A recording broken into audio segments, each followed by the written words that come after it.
Bismillahir Rahmanir Rahim. We had several people in here this week who said that women are oppressed in Islam. Some even went as far as blaming the Qur'an for practices that are not in it, nor encouraged by it by any means. I decided to share what I know. Inshallah, this will be a good experience for Muslims as well as non-Muslims. We will talk about women in the home and women in society. Let's start by women in the home. Qur'an talked about women and their rights in many places. Chapters like the women, Mary, and the pleading one, as well as others. Also chapters 2 and 7, where you can find the story of Adam and Eve. The story of Adam and Eve places equal blame on both of them for their mistake. Nowhere in Qur'an can one find even the slightest hint that even tempted Adam to eat from the tree, or that she had eaten before him. They were both tempted, they both asked God for forgiveness, and God told them both that whosoever follows my guidance, on them shall be no fear, nor shall they grieve. This is a promise of happiness. Doesn't at all suggest wrath. Qur'an also says that Eve was created for Adam so that he may find tranquility in her. And so are the other women to their husbands. Women's religious responsibility. Qur'an shows that the religious responsibility of women is equal to that of men. Women are responsible for their own actions. They are allies and supporters to men in enjoining what is good and forbidding what is evil, as well as doing the prayers, giving the alms, and obeying Allah and His Messenger. Women's reward. They get equal reward for equal deeds.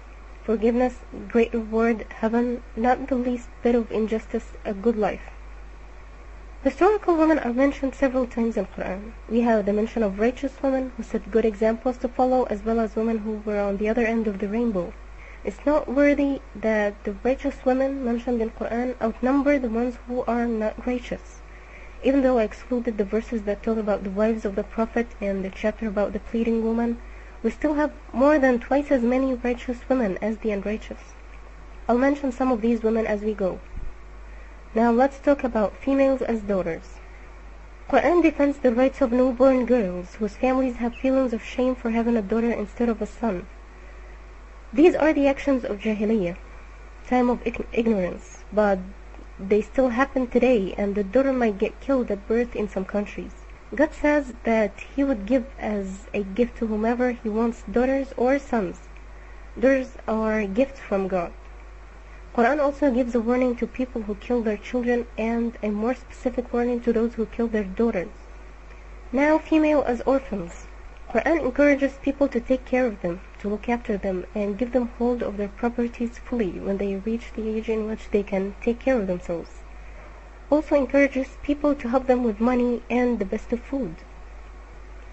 Let's move on to females as wives. Qur'an talks about Asya. Although she had the Pharaoh for a husband, she was kind-hearted and she turned to God with prayer. Qur'an gives wives their rights, such as the right to a wedding gift that becomes only hers, even if the husband wants a divorce. Also the right to keep all her money and property unless she wants to help, and the right to be treated kindly, and the right to choose her husband, and not to be considered part of the properties of the husband herself. The right to get financial support from her husband, and the right to obtain divorce from her husband. She can divorce him or get a divorce, and either way he doesn't get alimony. One of the most controversial topics is the wife beating issue. Let me first explain the meaning of qawama, which includes maintenance and protection. The man is in charge of the woman. The woman elected him, like a president. No one feels oppressed for having a president. And the husband can't become a dictator because he sure wants to be of those whose affair is a matter of consultation. Now, let's concentrate on this beating thing, then we'll step back and have a look at the bigger picture, which is actually a consideration for the wife. Qur'an restricts the beating to one time and with something that can't cause any harm.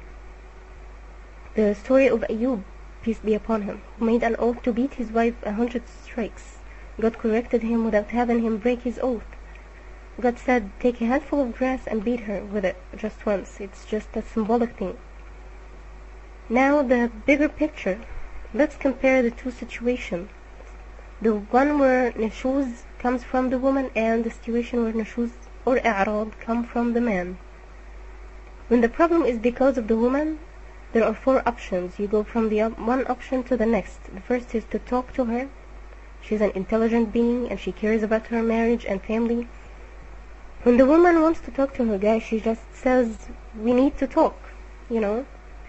If she doesn't want to sit and talk and try to solve the issue at hand, then the second option is to talk to her emotions. Leave her in bed. If she still doesn't care about fixing her marriage, then the third option is the symbolic beating that we talked about earlier. It's more of a restriction of the beating, so men wouldn't abuse the wife physically. And this is not for women who are really sincere about saving the marriage. If still nothing works, time for an intervention. Get someone from her family and someone from his family, like a mini court. With the first 3 options, you can clearly see that the issue is still between her and her husband, which makes it more likely for the marriage or the family issue to be solved. Even when the 4th option is the only solution left, the issue is within the family, no real court, also more likely for the marriage to be saved. Now, what about the situation in which the problem is with the husband? Qur'an jumps directly to seeking a solution that both parties agree upon. This is how urgent the situation is. The woman might be in danger. A warning is given to the husband not to oppress the wife, especially in case of having another wife. And then the second option is that they can go their separate ways. When the wife is the problem, there are 4 options, but when the husband is the problem, there's only one. It's more likely for the marriage to be fixed if the problem is caused by the woman. 4 options were given. And women have the right to divorce or get a divorce. She's not stuck there. Now let's talk a little about polygamy. Polygamy is a solution to a problem, not an obligation. More than one wife, with the wife's permission, is better than only one wife, plus a girlfriend on the side, behind the wife's back. Polygamy also gives the children of the other woman a decent life, no innocent casualties. Qur'an also says that if the man fears injustice, then he should marry only one. And of course, if the wife doesn't like the situation, she can get a divorce or divorce the husband. Females as mothers.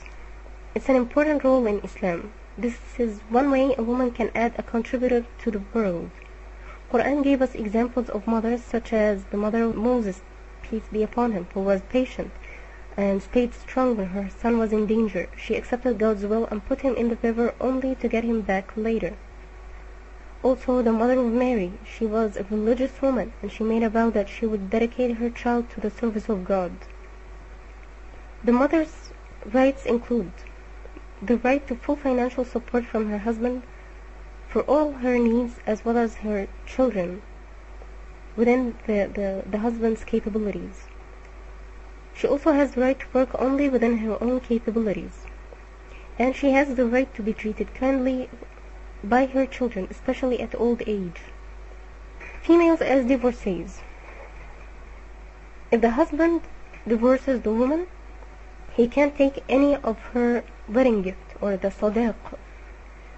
Also, she doesn't pay the husband alimony, she gets alimony. She has the right to remarry after the divorce. Females as widows. She has the right to a share of the inheritance, the right to get married again if she wants to, and the right not to be part of the man's estate, that she would be inherited by another man along with the dead man's property like it used to be before Islam. So far we find that the woman gets money and she keeps her money and she doesn't have any financial obligations, but she can help if she wants to, and the woman gets a share of the inheritance. Her share in most cases is 1/2 that of the man's share. It would seem inconsistent after the overwhelming evidence of women's equitable treatment and equal reward for equal actions in Islam to assume that inheriting half means that she's equal to 1/2 of the man's value. This variation in inheritance rights is only consistent with the variations in financial responsibilities of man and woman. The man in Islam is fully responsible for the maintenance of his wife, his children, and in some cases of his needy relatives, especially the females. This responsibility is neither waived nor reduced because of the wife's wealth or because of her access to any personal income gained from work, rent, profit, or any other legal means.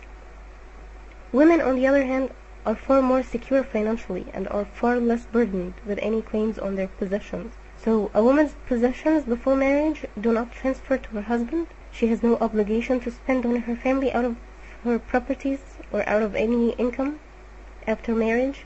She is entitled to the sadaq, or the wedding gift, which she takes from her husband and keeps.